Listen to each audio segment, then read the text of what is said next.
इमाम मेहदी अलैहिस्सलाम का तफसीली वाक़या।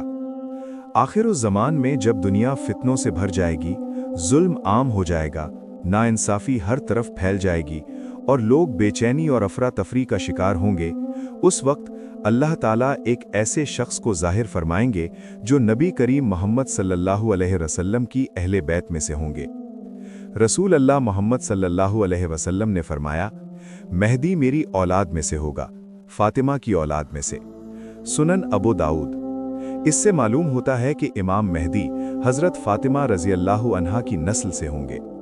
एक और हदीस में रसूल अल्लाह मोहम्मद सल्लल्लाहु अलैहि वसल्लम ने फरमाया, मेहदी का नाम मेरा नाम होगा और उसके वालिद का नाम मेरे वालिद के नाम जैसा होगा। सुनन अबू दाऊद। यानी उनका नाम मोहम्मद होगा और उनके वालिद का नाम अब्दुल्ला होगा। रिवायत में आता है कि जब दुनिया जुल्म और नाइंसाफ़ी से भर जाएगी, तब अल्लाह ताला उन्हें ज़ाहिर करेंगे। रसूल अल्लाह मोहम्मद सल्लल्लाहु अलैहि वसल्लम ने फरमाया, वो ज़मीन को इंसाफ और अदल से भर देगा जैसे वो पहले जुल्म और नाइंसाफ़ी से भरी होगी। सुनन इब्ने माजा। ये इमाम मेहदी का सबसे बड़ा मिशन होगा, इंसाफ का क़याम। रिवायत में आता है कि इमाम मेहदी मदीना में होंगे। फितने के दौर में वो मक्का की तरफ हिजरत करेंगे। लोग उन्हें पहचानेंगे नहीं, लेकिन कुछ लोग उनकी निशानियों को समझकर उनके पास आएंगे। हदीस में है, एक शख्स मदीना से मक्का भागेगा, लोग उसके पास आएंगे और उसे रुक्न और मकाम के दरमियान बैत देंगे, जबकि वो इस बात को पसंद नहीं करेगा। सुनन अबू दाऊद। रुक्न और मकाम से मुराद काबा के करीब मुक़द्दस मकाम है।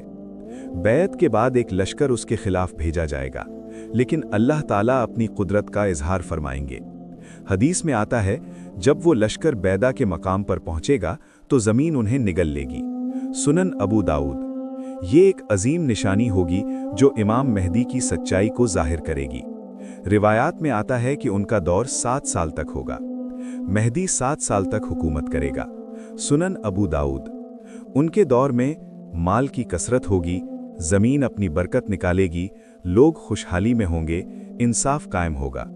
रिवायत में यह भी आता है कि वो माल को ठीक तरीके से तकसीम करेंगे। एक रिवायत में है, वो माल को ठीक तरीके से तकसीम करेगा।